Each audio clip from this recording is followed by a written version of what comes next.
Doctor Danish real focus के साथ हाजिर है। अच्छा, इमरान खान साहब आज उन्होंने इलेक्शन कमीशन पे हमला किया। हमला इस तरह किया कि आज उन्होंने प्रोटेस्ट किया और इस तरह प्रोटेस्ट किया कि जी इलेक्शन कमीशन तक उनका इरादा था प्रोटेस्ट करने का, लेकिन इजाज़त नहीं मिली उनको इंतज़ामिया की तरफ से। चुनांचे उन्होंने कोई एक पार्क है उस पर लोग जमा हुए, बहुत कम लोग जमाते हैं एज़ कम्पेयर टू जो सोचा जा रहा था कि शायद बहुत बड़ा क्राउड आएगा। दूसरी तरफ कराची में भी था वो क्राउड, लेकिन कम ही था। इमरान खान साहब ने इलेक्शन कमीशन पे फिर संगीन इल्ज़ामात लगा दिए। लेकिन जो बड़ी बात हुई है वो ये हुई है, शिकस्त हुई इमरान खान साहब को। हम पहले ही कह रहे थे कि इमरान खान का आपके इर्द गिर्द जो कानूनी मुशीर हैं वो इमरान खान साहब को मुसलसल हुकूमत में भी रुस्वा कर रहे थे और अब हुकूमत के बाद भी जब वो वज़ीर आज़म नहीं है तो मुख्तलिफ़ इशूज़ पे रुस्वा हो रहे हैं। वो अलग बात है कि अदालतों में उनको किसी न किसी तरीके से उनके हक़ में फ़ैसला हो जाता है, वरना उनके कानूनी मुशीर इतने कमज़ोर हैं। और कुछ लोगों का कहना है कि जी कानूनी मुशीर ना सिर्फ नाअहल हैं बल्कि खुशामदी हैं। ज़्यादातर लोग खुशामदी हैं और वो इमरान खान के सामने वही बोलते हैं जो इमरान खान साहब सुनना चाहते हैं। हालांकि उनको भी पता होता है माफ़ी चाहता हूँ कानून और आइन का। बहरहाल इमरान खान साहब ने वो रेफरेंस जो इलेक्शन कमीशन के ख़िलाफ़ चीफ़ इलेक्शन कमिश्नर के ख़िलाफ़ दिया था वो वापस ले लिया। तो उसकी वजह यही थी कि चीफ़ इलेक्शन कमिश्नर के ख़िलाफ़ इमरान खान ने जो रेफरेंस भेजा है वो रेफरेंस में जब तक सॉलिड प्रूफ नहीं होंगे, ठोस सबूत नहीं होंगे चीफ़ इलेक्शन कमिश्नर के ख़िलाफ़ 209 के तहत, क्योंकि वो भी एक तरीके से जज होते हैं, उनका रुतबा होता है, इस लिहाज से उनको भी सुप्रीम जुडिशल काउंसिल के ज़रिए उनके ख़िलाफ़ एक्शन लिया जाता है। लेकिन सुप्रीम जुडिशल काउंसिल्स की कंपोजिशन भी इमरान खान के तवक्कुआत के मुताबिक नहीं है, क्योंकि इसमें चीफ़ जस्टिस ऑफ पाकिस्तान के साथ साथ जस्टिस काजी फ़ाइज़ ईसा, जस्टिस तारिक मसूद, दो प्रोविंशियल चीफ़ जस्टिस जिसमें अतर मिनुल्लाह और सीनियर मोस्ट और आपके चीफ़ जस्टिस सिंध जो हैं वो इसमें हैं। तो इस लिहाज से तकरीबन 5 अफराद का ये कौंसल है, सुप्रीम जुडिशल काउंसिल।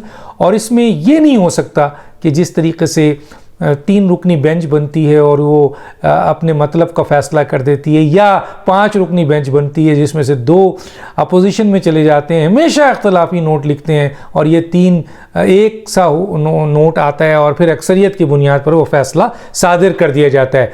यहाँ अक्सरियत इमरान खान के पसंदीदा जजेस की नहीं है, यहाँ अक्सरियत मेरिट वाले जजेस की है जो असूल और मेरिट पे बात करते हैं। तो चुनांचे सुप्रीम जुडिशल काउंसिल में इमरान खान अगर गए हैं तो ये सोच के जाएं, मैंने ट्वीट भी किया था कि उनको ये सोच के जाना चाहिए कि अगर उनके पास चीफ इलेक्शन कमिश्नर के ख़िलाफ़ सॉलिड डॉक्यूमेंट्री प्रूफ्स नहीं है और साबित नहीं कर सके तो इसका नतीजा उनके ख़िलाफ़ आएगा और एक और रास्ता खुल जाएगा इमरान खान की नाअहलियत का और उनके ख़िलाफ़ कार्रवाई का। ये याद रहे।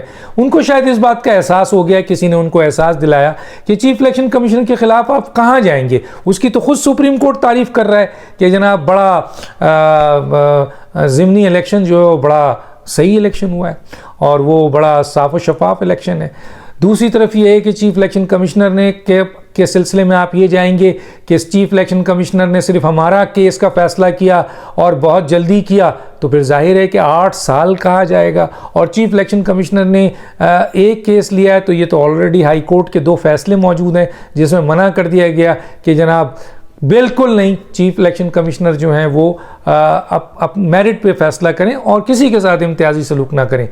तो चुनांचे रेफरेंस वापस ले लिया गया। अब रेफरेंस वापस लेते हुए कहा गया है कि जी इसमें मज़ीद शवाहिद जो हैं वो शामिल किए जाएंगे। हालांकि रेफरेंस जमा हो गया था, अगर मज़ीद शवाहिद चाहिए थी तो एडिशनल कॉपी आप दे देते, लेकिन बहरहाल रेफरेंस वापस हो गया है और शायद किसी अक्लमंद ने इमरान खान को समझाया है कि चीफ इलेक्शन कमिश्नर के ख़िलाफ़ आप जहाँ जा रहे हैं वहाँ आपकी वो 3 जजेस वहाँ नहीं बैठे हुए हैं जो आपकी हर बात को एग्री करेंगे। रात को खुल जाएगी आपकी अदालत और आप ए कहेंगे और वो ए कह देंगे, आप जेड कहेंगे वो जेड कह देंगे। वहाँ 4 अहम तरीन जजेस के जो मेरिट पे इख्तलाफ सामने आएगा। अगर आप जस्टिफाई करेंगे, आपके पास प्रूफ होगा, सबूत होगा, तो वो चारों जजेस आपको सपोर्ट करेंगे आपके उस रेफरेंस को। लेकिन अगर आप ये समझ रहे हैं कि आप सुप्रीम कोर्ट्स में जा रहे हैं, सुप्रीम जुडिशल काउंसिल में जा रहे हैं, और इसी तरीके से जैसे आपने पंजाब असम्बली का केस या और दूसरे केसेस लेके गए और आपके फेवर में हो गया, या माजी में नवाज शरीफ के अगेंस्ट फैसले करवाते रहे आप, वो हो जाएगा, तो सुप्रीम जुडिशल काउंसिल्स की कंपोजिशन बता रही है कि यहाँ ये नहीं होगा। हाँ, सुप्रीम कोर्ट में आप केस करें वो अलग बात है कि वहाँ 3 आदमी जो हैं वो चीफ जस्टिस को अभी तक इस्तेहकाक और इस पे 175A पे सुप्रीम आपके पार्लियामेंट ने, ख़ास तौर पे सेनेट ने इस बिल को पास कर दिया है कि ये जो इस्तेहकाक है चीफ जस्टिस का, इसको अलग किया जाए और पाकिस्तान और सुप्रीम कोर्ट के 5 सीनियर जज जो हैं ये फैसला करें कि कौन किस तरह का बेंच होना चाहिए और किस तरह सुओ मोटो लेना चाहिए। एक तरफ तो ये बात है कि इन्होंने रेफरेंस लेकर अपने आप को बचाया है, मैं समझता हूँ, वरना इनके ऊपर बहुत ज़बरदस्त जो है वो, क्योंकि इनके पास कोई प्रूफ नहीं है, बज़ाहिर साफ नज़र आ रहा है कि इनके पास कोई ऐसा सॉलिड ग्राउंड नहीं है। अगर होता तो ये टीवी पे, मीडिया पे, तकरीरों पे, सेमिनार्स में या ख़ुद ट्वीट करके कहीं ना कहीं वो सॉलिड चीज़ें देते। हाँ, उनके जो कानूनी माहिरीन हैं, जो मुशीर हैं, उन्होंने हुकूमत में रहते हुए कई दफ़ा सुबकी हुई है उनको, जो ऐसे उन्होंने कानून लेकर गए हैं। तो यहाँ पे भी इनकी बड़ी शिकस्त होती है। इमरान खान को बच गए, रेफरेंस ले आए हैं और दोबारा दाखिल करते हैं, तो फिर देखते हैं क्या सूरत हाल होगी। दूसरा ये है कि इमरान खान पे 3 तरीके से अटैक हो गया। एक तो ये कि तय हो गया है ये फेडरल कैबिना में कि इमरान खान के ख़िलाफ़ जो है वो पाकिस्तान की पॉलिटिकल ऑर्डर 2002 के तहत जो है उनके ख़िलाफ़ कार्रवाई की जाएगी, तो तायात नाअहली के हवाले से, उनकी नाअहली के हवाले से, और उस सिलसिले में उन्होंने बड़ी डिटेल प्रेस कॉन्फ्रेंस भी की है। मैं सिर्फ इतना बता दूं कि पार्टी ऑर्डर 2002 के तहत इनकी नाअहलियत का केस लाया जा रहा है सुप्रीम कोर्ट में, और फेडरल गवर्नमेंट आशूरा के बाद ये काम करने जा रही है। और बहुत ज़्यादा आइनी माहिरीन का ये ख्याल है कि इमरान खान साहब के पास कोई जवाज़ नहीं है। अगर जवाज़ होता तो वो इलेक्शन कमीशन में अपना केस लड़ते, ना कि वहाँ पर भागते रहे, छुपते रहे और स्टे पे चलते रहे, अदालतों को इस्तेमाल करते रहे, प्रेशर इस्तेमाल करते रहे, और दूसरी पार्टी का भी करो ये करते रहे, अपने केस को डिफेंड नहीं कर सके। तो चुनांचे सुप्रीम कोर्ट में भी ये डिफेंड नहीं कर पाएंगे। और इतना सॉलिड एविडेंस है, इतने सॉलिड डॉक्यूमेंट्स हैं, इतने सॉलिड चीज़ें हैं। इंक्वायरी के बाद 95 जो सिक्योरिटी कमेटी की जो मीटिंग हुई, स्क्रूटनी कमेटी की मीटिंग, और उसके बाद फिर आर्गूमेंट्स, और फिर इसके ऊपर स्टेट बैंक और दूसरे हुकूमती इदारों के इतने डॉक्यूमेंट सामने हैं कि सवाल ही पैदा नहीं होता है कि इमरान खान इससे निकल सके। तो एक तो ये बहुत ज़बरदस्त हमला है। दूसरा, इलेक्शन कमीशन में भी PMLN ने इनकी जो तोशाखाना के हवाले से जो है कि इन्होंने तोशाखाना में जो है वो ख़यानत की है, इस सिलसिले में उनको तायात नायल किया जाए, ये केस भी चला गया है। तीसरा, हनीफ अब्बासी का केस है जो ऑलरेडी सुप्रीम कोर्ट में मौजूद है, और उनसे कहा गया था कि इलेक्शन कमीशन अगर ये फैसला करती है कि ये खाइन है, ये सादिक और अमीन नहीं है, ये वो जगह है, उन्होंने करना है, तो फिर अगर उन्होंने करना है तो उन्होंने तो कर दिया। तो अब अगर हनीफ अब्बासी जाते हैं सुप्रीम कोर्ट में और कहते हैं कि जी इलेक्शन कमीशन ने तो फैसला कर दिया है, और वही जगह है आप कहते हैं कि वो फैसला करेंगे कि ये सादिक और अमीन है या नहीं है, तो फिर उन्होंने तो कर दिया है, अब आप फाइनल फैसला सुना दें। तो कई जगह से इमरान खान पे अटैक हो रहा है। और यकीनन इमरान खान साहब के इसके अलावा एक और बहुत अहम रेफरेंस है, और वो है आइन शिकनी का रेफरेंस, वो भी तैयार है, उसके ऊपर भी मीटिंग हो रही है।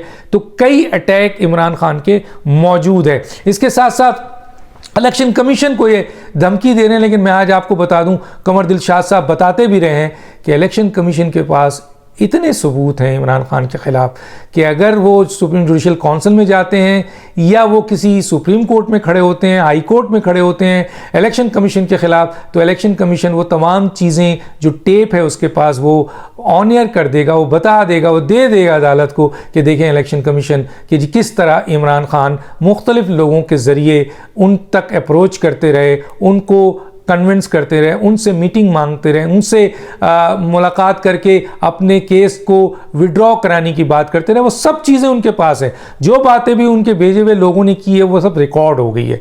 तो अब उनके पास बहुत कुछ है, बहुत राज है। चंद और ऐसे राज हैं कि मैं यहाँ बोलना नहीं चाहता, वो वक्त पे election commissioner, chief election commissioner सामने लाएंगे।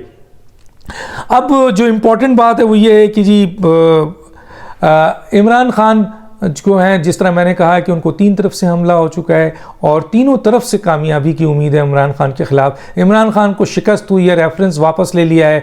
अब इमरान खान के पास कोई रास्ता नहीं है सवाए इसके कि वो लोगों को भड़काएं, लोगों को ये एहसास दिलाएं कि मैं फ़ॉरेन फंडेड पार्टी नहीं है हमारी, हमने कोई फ़ॉरेन फंडिंग नहीं ली है, हमने चोरी नहीं की है। हालांकि इलेक्शन कमीशन ने डिक्लेयर कर दिया है कि ये फ़ॉरेन एडेड पार्टी है और उसकी सज़ा भी तयन है, सब कुछ। इसके साथ साथ उन्होंने ये भी इस्टेब्लिश कर दिया है कि आप खाइन हैं, आप झूठे हैं, आपने झूठा हलफ दिया है, आपने बहुत एग्रेसिव जो है वो मिसकंडक्ट किया है। तो इस हवाले से ये सारी चीज़ें इस्टेब्लिश हैं, वो अपने लोगों को समझाते रहें। यकीनन उनका एक बहुत बड़ा हल्का जो है वो ये बात यकीन कर लेगा कि इमरान खान बेकसूर हैं, लेकिन इस मुल्क का कोई अदालत इतने सारे सॉलिड सबूत के बाद यकीन करने की पोजीशन में तो छोड़िए, सोचना भी दरकिनार है कि इमरान खान साहब सादिक और अमीन है। तो चुनांचे तायात नाअहली उनकी कन्फर्म नज़र आती है और अब जो है हुकूमत ने भी बदला अपना लेने का तहिया कर लिया है। जो 4 साल